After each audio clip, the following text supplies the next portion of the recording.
por que o jovem é perseguido? Primeiro, jovem, ele tem uma adrenalina tremenda. Você chega com uma pessoa da idade do Val, que já está ancião, fala assim, Val, vamos para essa parede. Ela fala assim, né? Vai na Val e misericórdia. Mas se você chegar com uma pessoa de idade e fala assim, olha, nós precisamos pintar essa parede aqui. Ah, tá bom, se for nós vamos pintar de azul essa parede. Tudo bem, ó, mas tem que tomar cuidado para fazer, não manchar o teto. Isso uma pessoa de idade. Chegar para o jovem e falar assim, olha, nós temos que pintar essa parede. Que ficou? Azul não, tem que ser louco. Já pega o balde de tinta e agora. Não vai querer nem usar o céu. Já vai jogar o balde de tinta e depois ele olha assim e fala, quem foi? A obra de arte é minha, gostou? O jovem, ele tem essa explosão. É do jovem. E o diabo sabe muito bem o potencial que você é na mão de Deus. E eu quero que você ponha a mão no seu peito, sobre você mesmo, e diga comigo, eu sou o potencial na mão de Deus. Você é uma dinamite, você é uma bomba nuclear na mão de Deus. Mas muitas vezes, de um lado e de um outro, você está passando por lutas dentro da tua casa. Tem jovens aqui que já pensou, falou assim, eu vou me mandar embora da minha casa, não aguento mais pelo que eu estou passando. Vou te dar um conselho, assim como o pai chegou e deu um conselho ao seu filho, mas ele não impediu. Deus tem o melhor para você. Deus não te chamou para que você vivesse desresto.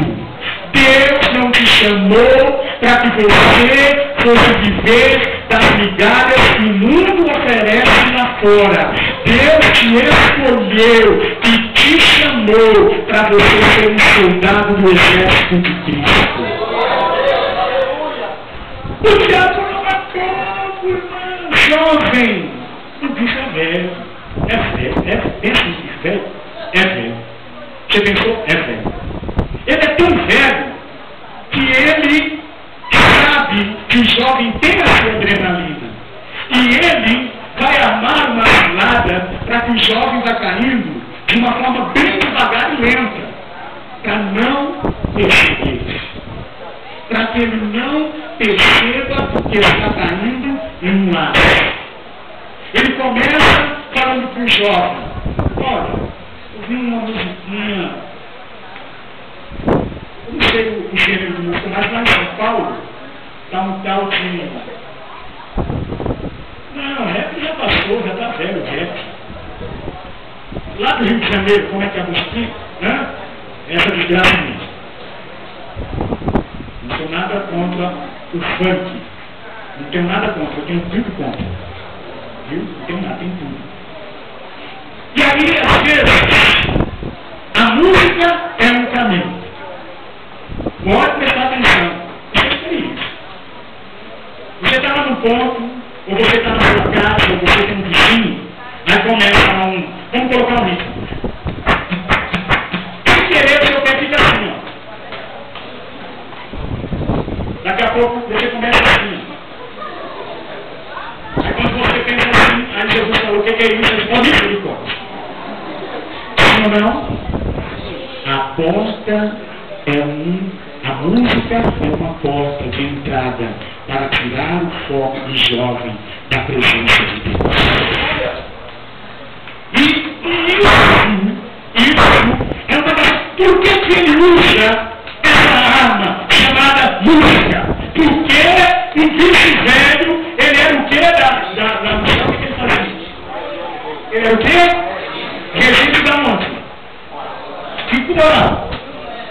Coral celestial, coral de Deus. Hoje você vê, quem tem MP3 aqui?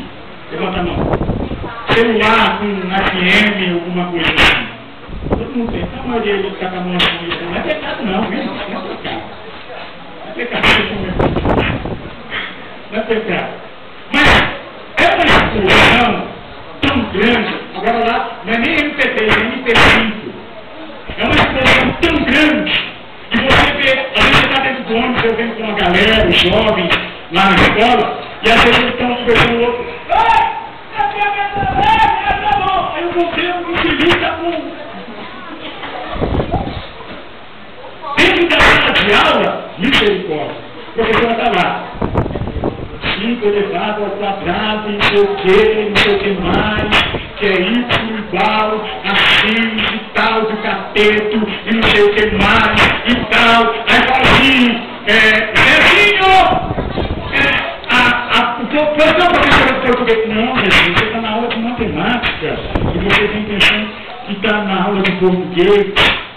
A música, o som, o ritmo, é uma porta que tenta nos tirar da presença de Deus.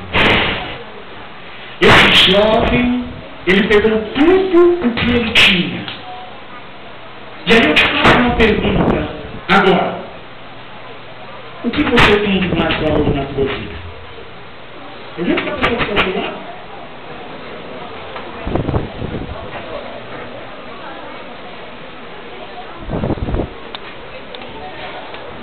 Eu sei que tem pessoas aqui no nosso meio que são bancários, amém? Estou uma palavra profética. Agora vocês entenderam, né? Ficou com medo que eu pedi um empréstimo para você depois do culto, não foi? Há pessoas aqui no nosso meio que são bancárias. Acho que não quero, esse janto já não está. Médicos, advogados, eletricista. Porque ele está andando. O que você tem de mais pessoas na sua vida? Vou dizer uma coisa. O que você tem mais de pessoas na sua vida é o teu nome escrito no livro da vida. Não é uma conta bancária aguda, não é o seu pai ser empresário, não é ser filho do Espírito Santo, não é poder ter uma conta gorda. O maior valor que a gente tem em nossa vida é o nosso nome no escrito no livro da vida. Porque homem nenhum pode colocar e homem nenhum pode apagar no livro da vida. É uma pessoa que você tem.